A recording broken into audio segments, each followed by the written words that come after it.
The United States military just shot down 2 Iranian drones near the USS Abraham Lincoln Carrier Strike Group. But here's the problem. Iran says they already got what they came for.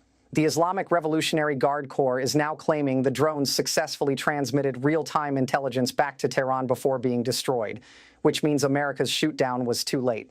And that's not even the worst news coming out of the Middle East today. Israeli negotiators are making demands in upcoming talks that Iran is calling impossible. Demands so extreme they could torpedo any chance of avoiding regional war.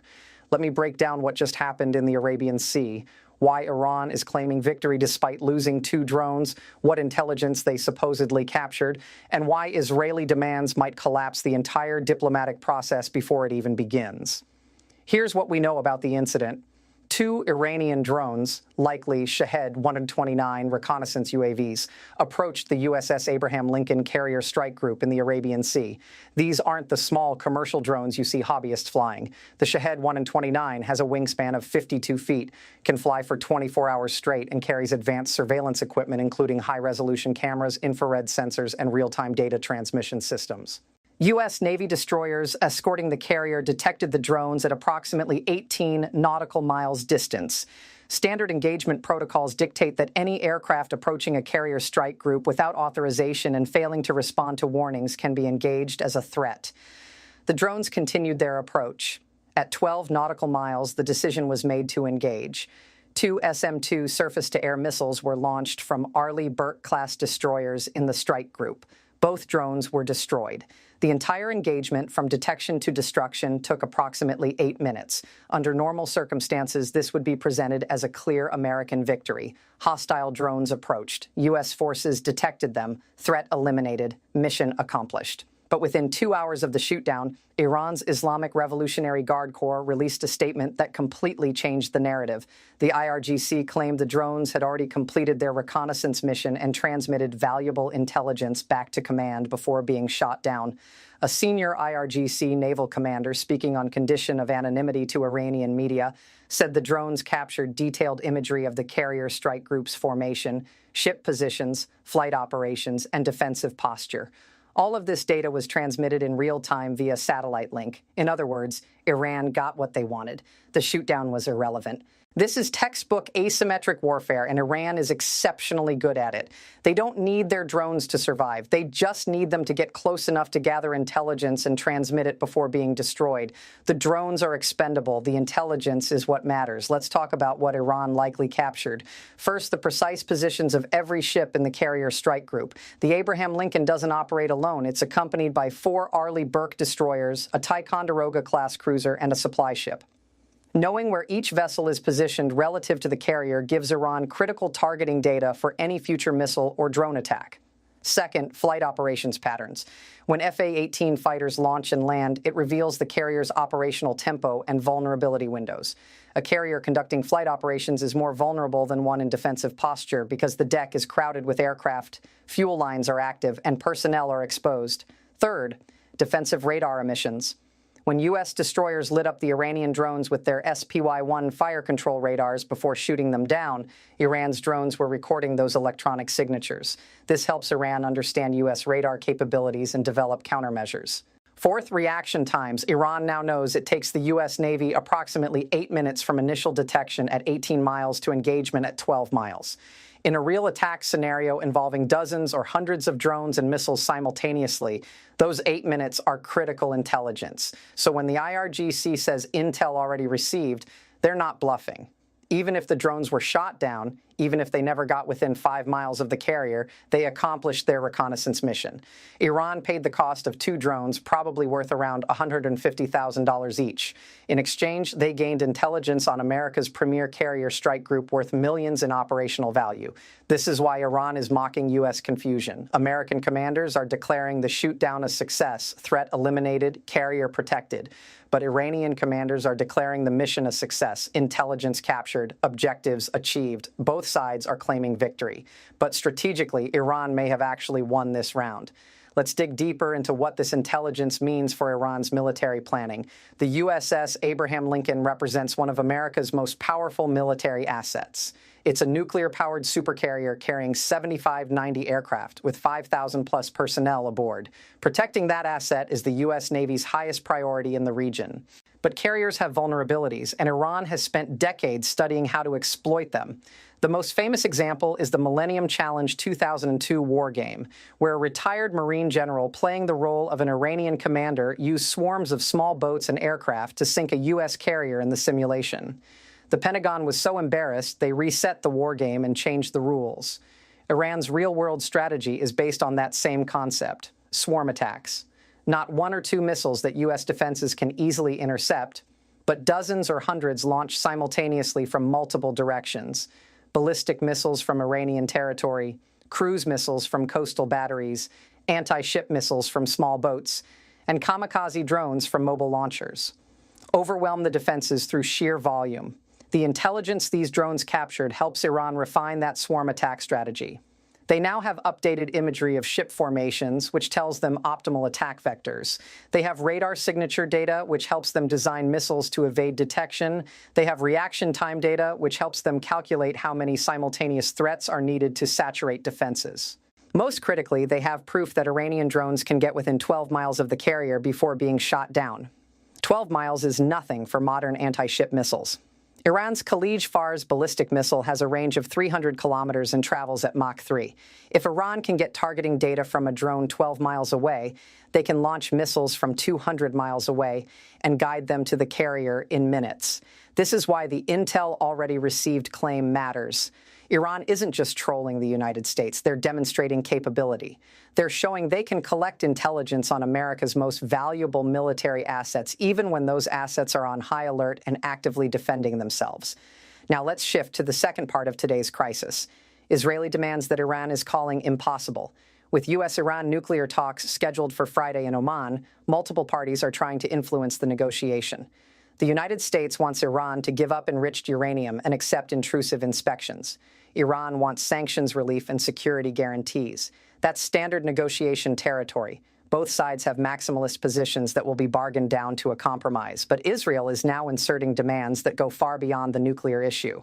According to leaks from Israeli negotiators, Israel is demanding that any U.S.-Iran deal must include, first, complete dismantlement of Iran's ballistic missile program. Not just limits on range or numbers, total elimination. Iran currently has thousands of ballistic missiles ranging from short-range Fateh 110s to medium-range Sejils capable of hitting any target in the Middle East. Israel wants them all destroyed. Second, ending all Iranian support for Hezbollah, Hamas, Palestinian Islamic Jihad, and Houthi rebels. This means cutting funding, weapon supplies, and training, essentially requiring Iran to dismantle its entire regional alliance network that took 40 years to build. Third, Iranian recognition of Israel's right to exist and normalization of diplomatic relations. This is the most politically impossible demand, as Iran's founding ideology includes opposition to Israel. Requiring the Islamic Republic to recognize Israel is like requiring the Vatican to recognize atheism. It's a fundamental contradiction of their identity. Fourth, allowing Israeli military inspectors access to Iranian nuclear facilities. Not just IAEA inspectors from the International Atomic Energy Agency, actual Israeli military personnel on Iranian soil examining Iran's most sensitive installations. Iran's response: impossible, not difficult to accept, or requires discussion. Impossible. A senior Iranian negotiator told Reuters that Israel's demands are designed to ensure no deal is reached and accused Israel of trying to sabotage diplomacy to justify military action. And here's the problem. Israel has enormous influence over U.S. policy. Prime Minister Netanyahu has direct access to President Trump. Israeli lobbying groups like AIPAC have significant congressional influence. If Israel declares any U.S.-Iran deal unacceptable, they can mobilize political opposition that could force Trump to walk away from negotiations. So Iran faces an impossible dilemma.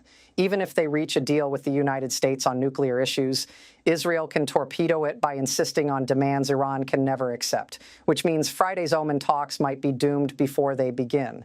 Let's be clear about what's happening here. Israel doesn't want a diplomatic solution. They want a military solution. Israeli military planners have been drawing up strike plans against Iranian nuclear facilities for over a decade. They've conducted practice runs. They've positioned submarines in the region. They've coordinated with the United States on intelligence and logistics. Israel has been preparing for war with Iran for years, a diplomatic deal that limits Iran's nuclear program but leaves their missile capabilities and regional influence intact is unacceptable to Israeli strategic thinkers. They argue, not entirely unreasonably, that Iran will simply wait out any deal, rebuild their nuclear program in secret, and emerge as a threshold nuclear state within a decade, while maintaining the missiles to deliver warheads and the proxies to threaten Israeli borders. From Israel's perspective, now is the time to strike. Iran's nuclear facilities are known. U.S. military assets are positioned in theater. President Trump has shown willingness to use force. Iranian protests have weakened the regime domestically. All the conditions are favorable for a military operation that sets Iran's nuclear program back decades.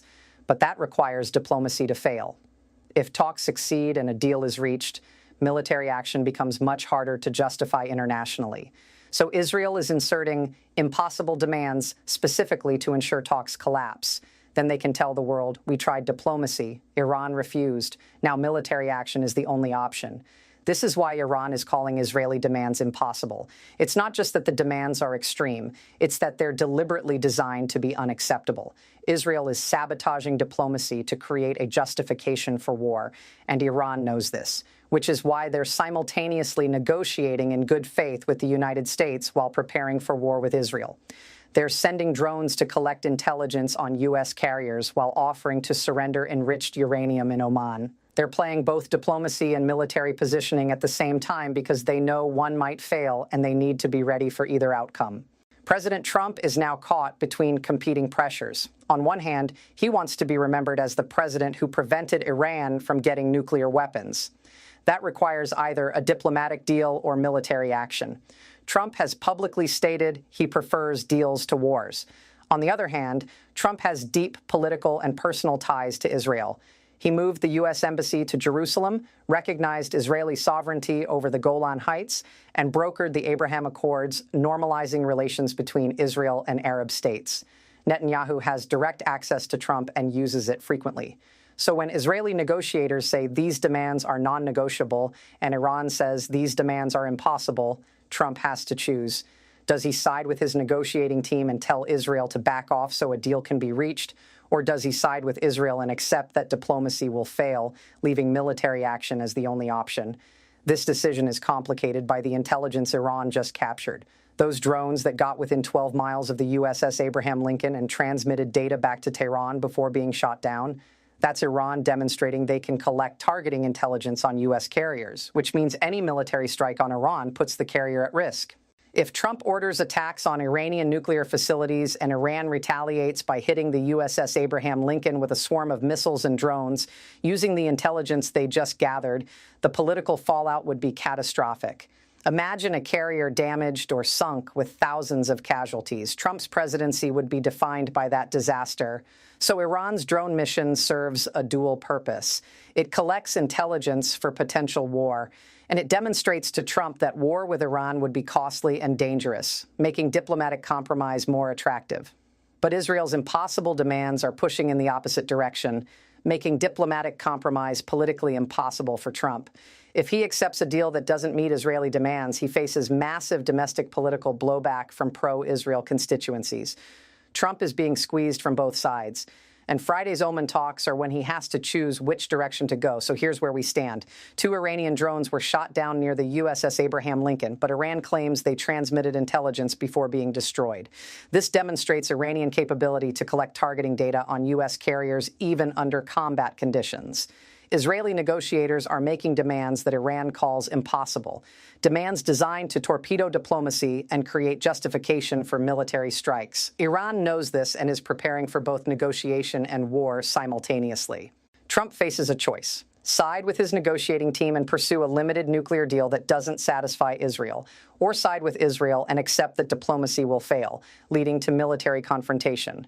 Friday's Oman talks will reveal which direction Trump chooses.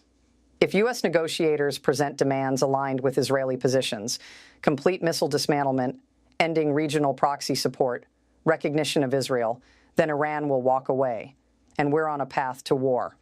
If U.S. negotiators focus narrowly on nuclear enrichment and inspections while ignoring Israeli demands, then a deal might be possible, but Israel will mobilize political opposition. The next 72 hours are critical. Negotiators are positioning. Military forces are on alert. Intelligence is being analyzed. And 2 destroyed Iranian drones might have accomplished more for Tehran than a diplomatic victory in Oman ever could. Let's bring this together. The United States shot down 2 Iranian drones, but the IRGC says the intelligence was already transmitted, too late to prevent Iran from achieving their reconnaissance objectives. Israel is making impossible demands in nuclear talks specifically designed to ensure diplomacy fails. And Trump is caught between pursuing a deal or preparing for war. The big questions: did Iran really capture valuable intelligence from those drones, or is this propaganda? Will Israel's impossible demands kill Friday's Oman talks before they start? And does Trump prioritize diplomacy with Iran or solidarity with Israel? Over the next 3 days, we're watching chess moves that determine whether the Middle East stays tense or explodes into open conflict. Either Friday's talks produce a breakthrough that Israel can't block, or we're watching the final diplomatic failure before military strikes begin. I'll be covering the Oman talks Friday and every development leading up to them. If you want updates on the negotiations, the intelligence Iran captured, and whether Israel's demands doom diplomacy, subscribe now. Because what happens this week determines whether drones and diplomacy can prevent a regional war or whether they're just preludes to the real conflict ahead. Thanks for watching. Stay informed, and let's see if diplomacy can survive impossible demands and intelligence already received.